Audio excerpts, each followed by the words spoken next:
Si Gabriel Lorenzo or Gabi, 25 taong gulang, lead bank teller, matangkad, may maputing kutis, seryoso, responsable, at perfectionist. Lihim na may malambot na puso para sa mga hayop, mula sa may kayang pamilya, pero dependent. Ating kilalanin si Alexis Fernandez or Lex, 24 na taong gulang, isang junior accounting clerk. Moreno, guwapo, tangkad, palaging may ngiti, masiyahin, creative, at palakaibigan. Mahilig sa sining at musika. Lumaki sa simpleng pamilya, pero porsigido. Welcome sa ating mundo ng Pinoy Boy Love Stories. Mga kwentong puno ng kilig, kirot, sekreto, at tunay na pagmamahal. Dito, bawat kwento ay may buhay. Bawat karakter ay may puso. Bawat eksena, may emosyong tatamang diretso sa'yo. Kung mahilig ka sa mga BL na may halong drama at unexpected twist, nasa tamang lugar ka. Huwag mong kalimutang mag-like kung nagustuhan mo ang kwento. Mag-comment para malaman ko ang iyong reaksyon at ang iyong suggestion. At syempre, mag-subscribe para sa mga susunod na episode at bagong kwento. Huwag nyo rin kalimutang i-click yung notification bell para hindi nyo ma-miss yung mga bagong stories. Tara, simulan na natin ang kwento sa araw na to. Isang linggo na ang lumipas sa kabila ng kanilang mga pagtatalo. Napansin ng mga katrabaho ang kakaibang dynamics ni Gabriel at Alexis. Si Mr. Alvaro, ang branch manager, ay lihim na napangiti sa mga away-bati ng dalawa. Gabriel, paki-assist si Alexis sa mga daily cash reports. Utos ni Mr. Alvaro isang hapon. Sir, pwede po bang iba na lang? Medyo busy po kasi ako. Gabriel, ikaw na ang pinakamagaling sa procedures at magkakilala naman kayo, di ba? May kakaibang iting tanong ni manager. Napailing na lang si Gabriel. Sige po, sir. Nang magkasama na sila sa maliit na conference room, tila umiikot ang mundo sa paligid nila. Eto, ganyan ang format. Paliwanag ni Gabriel, na lihim na napatingin sa profile ni Alexis. Ah, gets, sabi ni Alexis. Naramdam ang tingin sa kanya. Salamat, Gabi. Gabriel, tawagin mo akong Gabriel. Di ikaw rin. Alexis dapat ang tawag mo sa akin, di ba? Hindi Lex. Tumawa silang dalawa. Sa unang pagkakataon, may koneksyon na hindi nabuo sa away, kundi sa pagtutulungan. Si Sebastian Monteverde, ang isang senior teller, ay lihim na nanonood sa dalawa mula sa pintuan. May malamig na ngiti sa kanyang mga labi. Lihim siyang kumuha ng cellphone at nag-text. Ready na ang plano. Bukas na. Gabriel, Alexis, may dinner ang department bukas para kay Alexis. Welcome party yon, anyaya ni Sebastian. Pasensya na, may prior commitment ako. Mabilis na tumanggi si Gabriel. Ako rin may family dinner kami, dagdag ni Alexis. Ay, sayang naman. Kunwaring malungkot na sabi ni Sebastian. Pero okay lang, may next time pa naman. 10:00 ng gabi, Sabado. Nasa bahay si Gabriel, nagre-review ng mga financial reports para sa susunod na linggo. Biglang may kumatok sa pinto ng marahas. Pulis po! Pakibuksan ng pinto. Lumapit si Gabriel at nang buksan ng pinto, 3 lalaking nakapulis uniform ang bumungad sa kanya. Gabriel Lorenzo, nuhuli ka namin sa paglabag sa anti-bank fraud act. Ano? Baka nagkakamali lang kayo, sir. Wala nang paliwanagan. Agad na pinusasa ng kanyang mga kamay at itinulak palabas sa bahay. Sa kabilang bahay, si Alexis ay nanonood ng movie sa sala kasama ang kanyang pamilya. Nang biglang may kumatok. Alexis Fernandez, kasama ka sa investigasyon. Sumama ka na. Nataranta ang kanyang mga magulang. Anong mangyayari? Bakit ka dinadalangan ako? May ninakaw pong 5 milyon sa bangko. Parehong suspect sina Gabriel at Alexis. Gabriel? Gulat na sabi ni Alexis. Dinala sila sa isang maliit na detention room. Sa isang abandoned police outpost sa pier.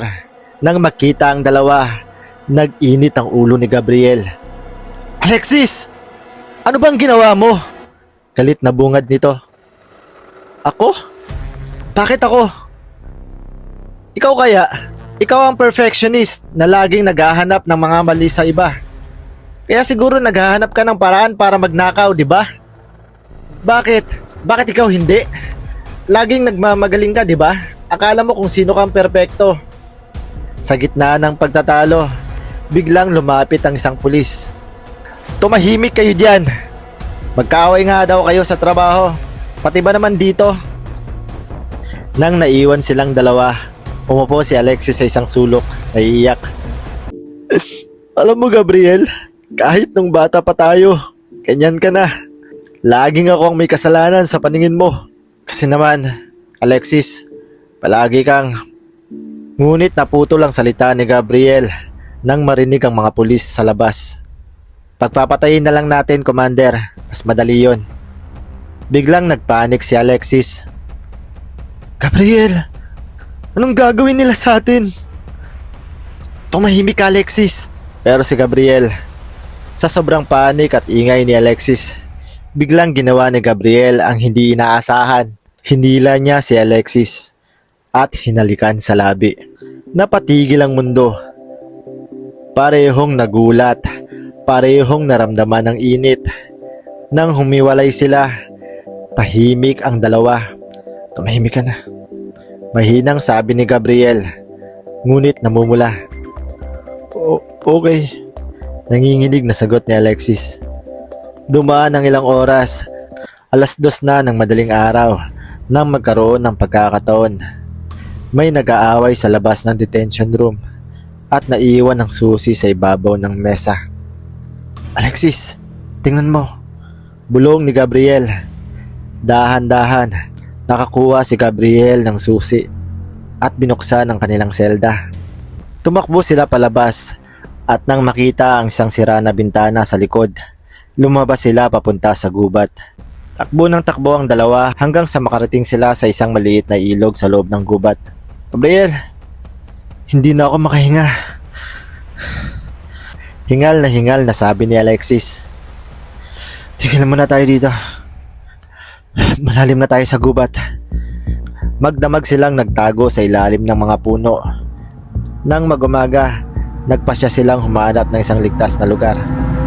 Nakahanap sila ng isang abandoned na maliit na kubo, malapit sa ilog. Pumasok sila, pawisan at pagod. Gabriel, kailangan nating maglinis, sabi ni Alexis. Baka may makapansin sa atin kung puno tayo ng dumi. Tumango si Gabriel. Tama ka. May ilog naman dyan. Nang magtungo sa ilog, nahirapan ang dalawa sa umpisa. Nakatayo sa magkabilaang pangpang, tila nahihiya. Gabriel, pwede ba huwag mo akong tignan? May hinang sabi ni Alexis. Bakit? Nung bata tayo, sabay pa tayong naliligo sa ilog, di ba? Iba na ngayon. Tumawa si Gabriel. Oh, sige. Ako na lang ang lalayo. Ngunit habang naliligo si Alexis sa malamig na tubig ng ilog, biglang may narinig siyang yabag. Natakot siya at tumakbo pabalik sa kubo. Basa at halos hubot-hubad. Nakabalot lang sa maliit na kanyang damit. Gabriel, may tao yata.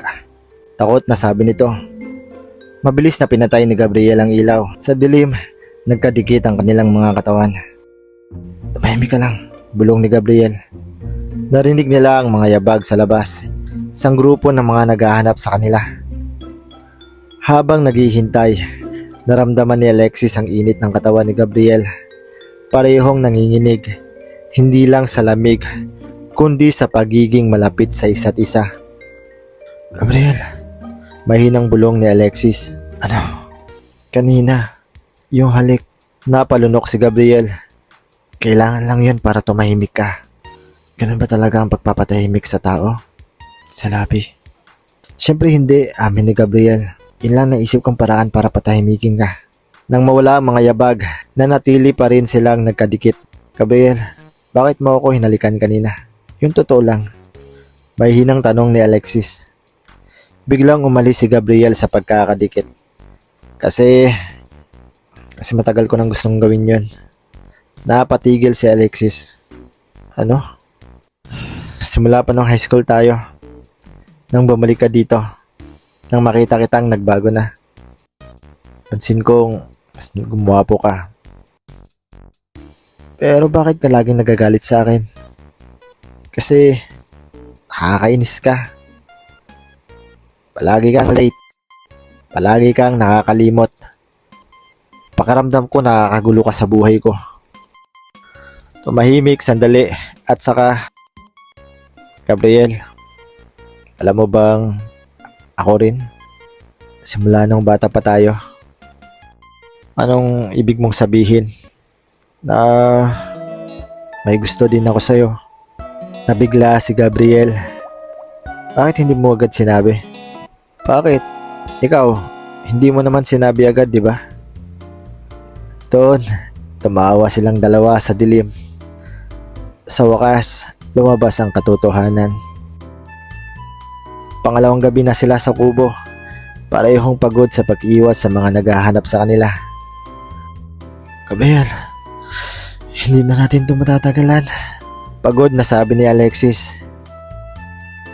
Kailangan na nating lumabas at humingi na ng tulong. Pero, paano ba? Si Commander Rojas at ang mga pulis niya ay nasa labas. Nang gabing yun, habang natutulog si Alexis sa sahig, iisang kama lang ang nasa kubo at ibinigay ni Gabriel kay Alexis.